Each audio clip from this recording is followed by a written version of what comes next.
Welcome to the Daily Vibecasting. Today, the internet supply chain is flashing red after a massive cybersecurity breach. The U.S. military is struggling against speedboats, and the Pope is warning us that reality itself is a simulation. We've got a lot to unpack. Yeah, we really do. I mean, it's a phenomenal day to look past all the, the absolute deluge of hype on the timeline and figure out the second order effects. Right, absolutely. We really need to see who is actually losing money, who is gaining leverage, and frankly, what this chaos means for the systems we just blindly trust every single day. Yeah, and that is exactly our mission today, right? Cutting through the noise of the top 17 trending posts to find out where the market, the tech, and the culture are actually heading. Exactly. You are getting the signal, no static. So let's start with the hard news, because our lead story today involves a massive structural collapse in the software world. We are talking about Vercel. Which is, essentially the invisible backbone of the modern web. It really is. So according to a post from @int Cyber Digest, a threat actor has listed Vercel customers' data, source code, databases, and keys up for sale. Wow. Yeah, and Vercel publicly confirmed a security incident involving unauthorized access to their internal systems. But, the stakes jump exponentially when you look at a post from @K1RALLIK. Why did they find? They pointed out that the group claiming responsibility is shiny hunters. Oh, man. Yeah, that is the exact same syndicate behind the massive Ticketmaster breach. And they are selling this Vercel internal database on breach forums for $2 million. See, the standard mainstream narrative here is incredibly lazy. You'll hear, oh, another data breach, just go rotate your passwords. Right, the usual PR spin. Exactly. But look at the specific attack vector here. The hackers allegedly have NPM tokens and GitHub tokens. NPM token. Yes. Vercel owns next.js, which has like 6 million weekly downloads. If you understand what an NPM token is, this is just terrifying. Well, let's break that down for the listener. What is the actual nightmare scenario of a compromised NPM token? So an NPM token is essentially a VIP backstage pass to the software libraries that millions of developers use to build their own apps. Okay. If a bad actor compromises those tokens, they can push a malicious, poisoned update directly into next.js. Oh, wow. Yeah, so they aren't just hacking Vercel, they're automatically injecting malware into the dependencies of millions of downstream companies globally. It is a catastrophic supply chain vulnerability. But, how did a multi-billion-dollar tech company leave the back door open like that? I was looking at the breakdown from Brendan Falk on the timeline, and it wasn't some sophisticated brute force attack on Vercel's servers. Not at all. It originated from a compromised third-party AI tools, Google Workspace Oath app. Which just perfectly highlights a completely unforced error by the tech industry at large right now. We are in this massive AI gold rush. Wait, let me just make sure I'm wrapping my head around the mechanics of this. So think of an OAuth token, like a master valet key, right? Sure, yeah. You give it to the valet so they can park your car.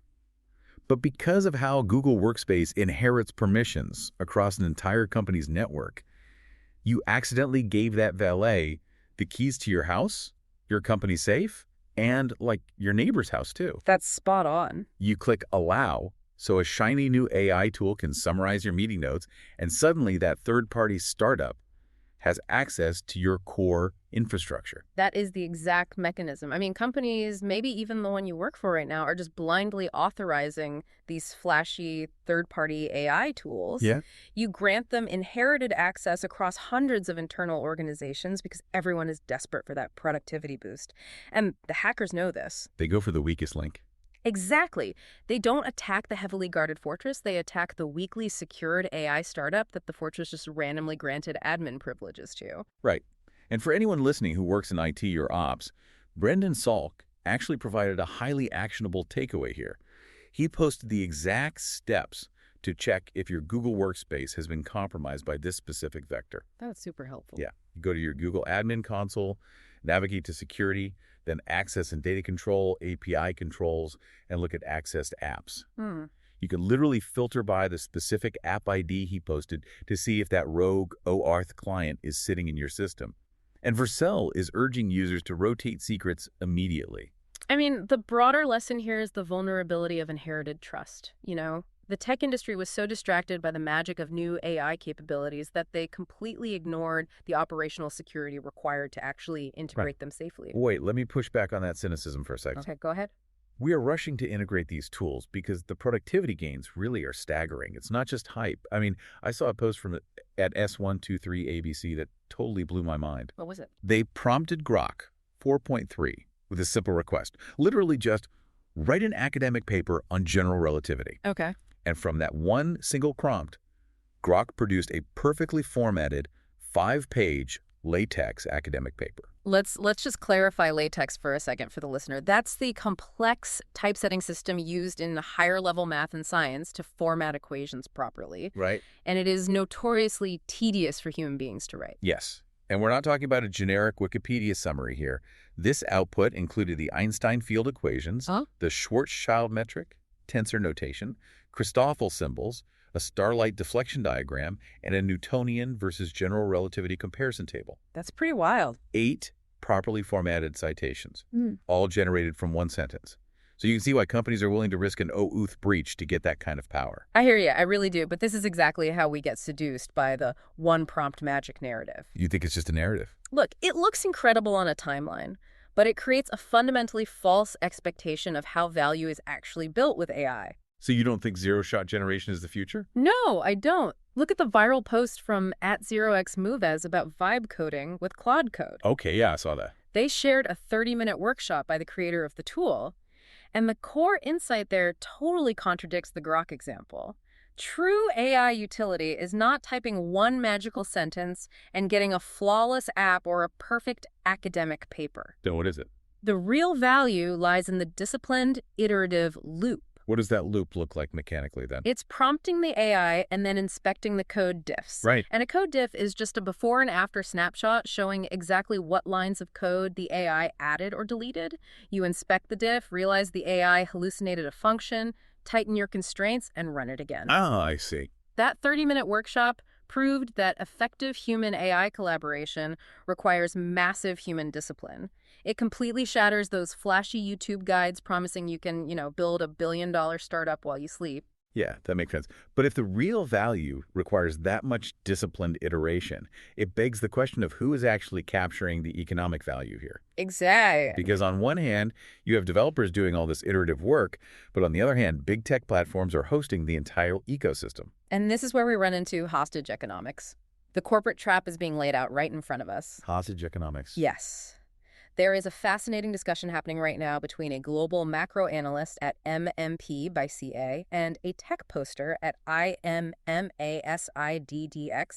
Google is upgrading their AI premium subscribers from 2 terabytes to 5 terabytes for free. Which, on the surface sounds amazing. Apple is still stubbornly offering 5 gigabytes on their free tier in 2026. So getting 5 terabytes of cloud storage for free feels like a massive win for the consumer. Calling it a win completely ignores the underlying architecture of cloud lock-in. Wait, calling it a trap feels a bit overly cynical, don't you think? Isn't Google just subsidizing storage because AI-generated files, high-res images, and massive code bases just take up more space? Sure, they take up space. So why assume malice when it might just be a natural byproduct of the tech evolving? Because of the friction point it creates when you try to leave. Let's trace the exact second-order effect here. Okay. What happens if your AI subscription lapses or your credit card expires? You revert to the free 15 gigabyte limit. Right. Now, Google won't delete your 5 terabytes of data immediately. There's a multi-year grace period for that. Okay, that's good. But because you are massively over your new free quota, you are instantly blocked from receiving new Gmails, uploading new documents, or doing basically anything in your Google ecosystem until you clear out almost 5,000 gigabytes of space. Oh my God. I am at 1.8 terabytes right now. Exactly. If I lose my job and have to cancel my AI premium tier, my personal Gmail instantly bricks itself. I wouldn't even be able to receive an email for a job interview unless I spent days downloading and deleting terabytes of old photos and files. Precisely. You literally cannot afford to cancel the plan. Untangling 5 terabytes of your digital life to get your email working again is an impossible friction point. You are locked in forever. That is a terrifying realization. Yeah. So we have optimized our software and cloud storage to the point where we are essentially digital hostages. Yeah, we really are. We have infinite scale in the cloud, but the moment you look outside the data center, the physical world is facing a harsh reality check. Like, we have a massive physical deficit. The physical deficit is the defining crisis of this decade. I Yeah. mean, we spent 20 years optimizing bits while our physical infrastructure and manufacturing leverage just completely stagnated. Yeah, I saw a post from @Snowmaker, who is Jared Friedman, a Y Combinator partner. He posted a master list for reindustrializing America. It's a great list. It really is a complete shift away from software-only solutions toward raw industrial capacity. Like, he is talking about fixing unplanned machine downtime, which currently costs the supply chain billions. He wants to end the multi-week lead times for basic metals. Right, because if you need a specialized titanium part for a turbine, you can't just download it. No. You wait 6 weeks. That physical friction is killing innovation. Exactly. He's also proposing AI native training to solve the massive shortage of skilled welders. The whole thesis is about returning to vertical integration in the physical world. Because America's current physical tech dominance is highly concentrated in very few players.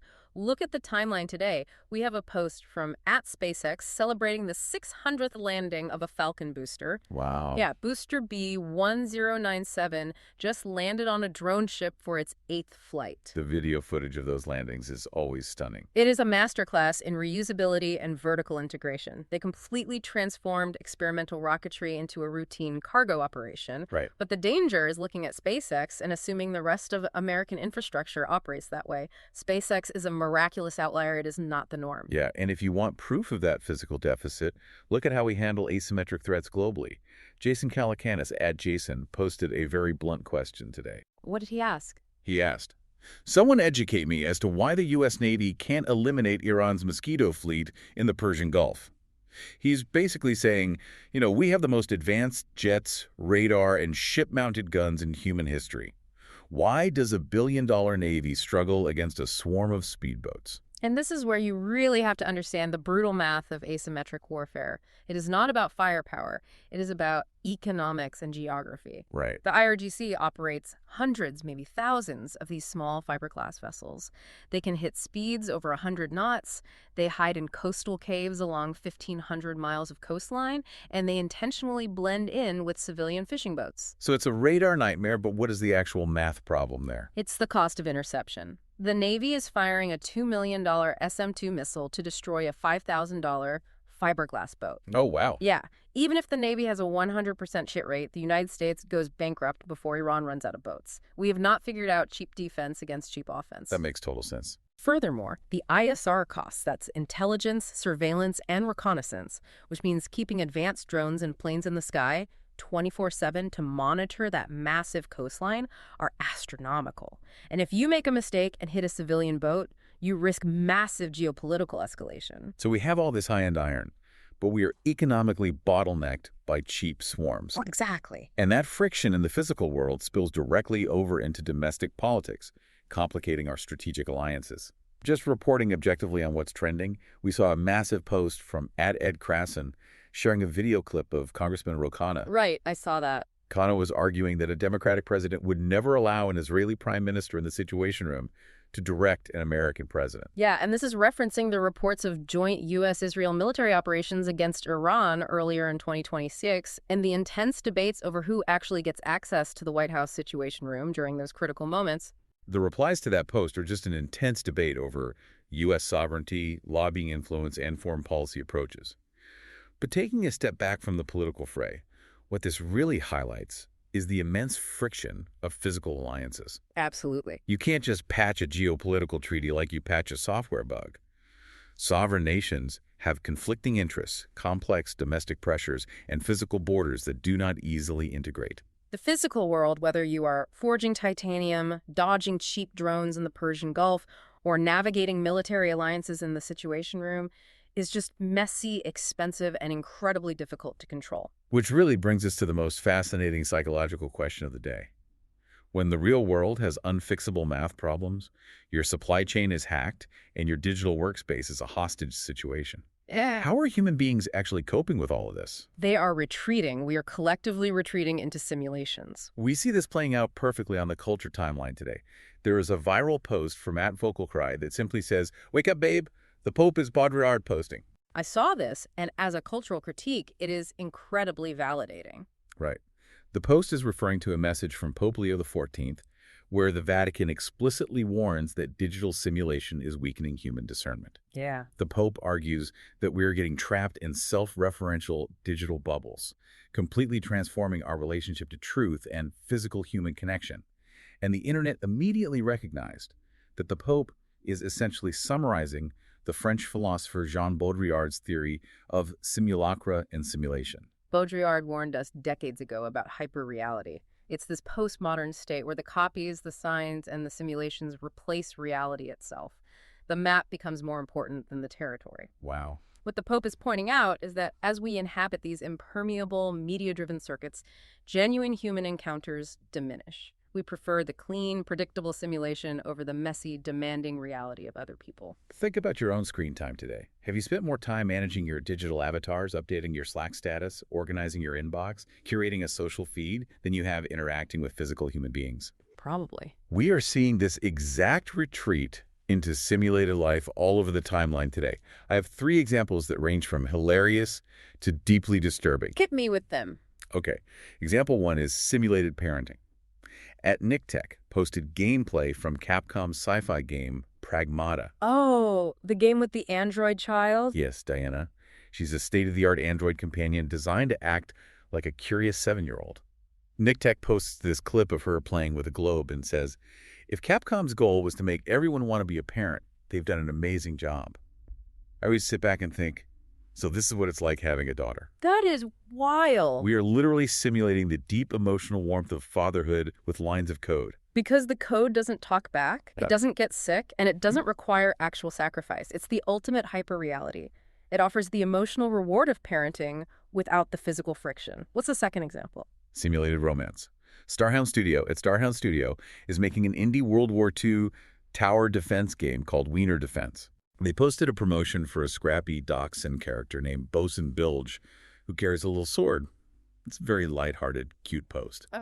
A user replied to this cartoon dog in dramatic Arabic poetry, translating to, I would give up my life if I could request one smile from your eyes and one touch from your hand. Oh, wait, they are pledging their life to a digital dachshund. To a cartoon dog. Unbelievable. And then we have example 3 where this algorithmic thinking violently clashes with base reality.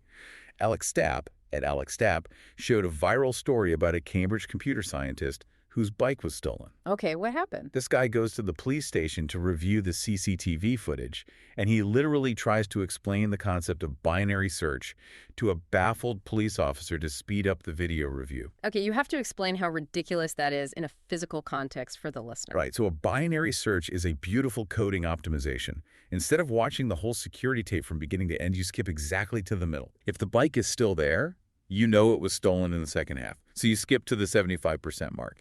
If it's gone, you check the 62% mark. You keep having the remaining time until you pinpoint the exact second of the theft. All right, right. To a coder, it's brilliant. To a tired cop looking at a VCR, it's absolute nonsense. That is the ultimate disconnect right there. The tech mindset genuinely believes the physical world is just a poorly optimized database. They think you can just run a sorting algorithm on human behavior. But there is a darker side to this preference for simulation. It affects how we process scientific truth itself. Look at the medical discourse on the timeline today. Noah Smith, at No Opinion, posted an incredible headline. We may have cured pancreatic cancer, one of the deadliest cancers known. Yeah. He's referring to the results of a personalized mRNA vaccine trial. Now, mechanically, this is a massive, beautiful medical advance. The phase 1 trial data shows that 7 of 8 immune responders are still alive 4 to 6 years post-treatment for early-stage disease. Which is incredible. For pancreatic cancer, that outcome is staggering. But there is always a massive but in medical trials, isn't there? Exactly. Look at the reply from Anand C. Patel, MD/MS. He is a pediatric pulmonologist working in drug development, and he strongly critiques the use of the word cured. Why? Because it damages rational expectations. Labeling a phase 1 safety trial involving just 8 people a cure is pure sensationalism. It proves the Pope's exact point. 100%.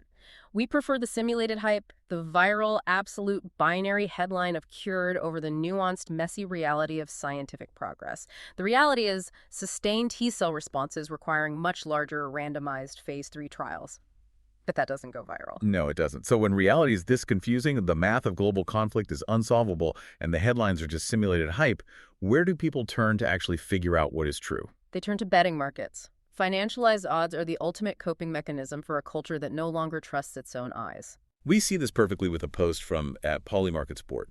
They showed how the entire vibe of the Premier League shifted in exactly 1 month. Oh, yeah. On March 19th, the betting markets had Arsenal at a 91% chance to win the title.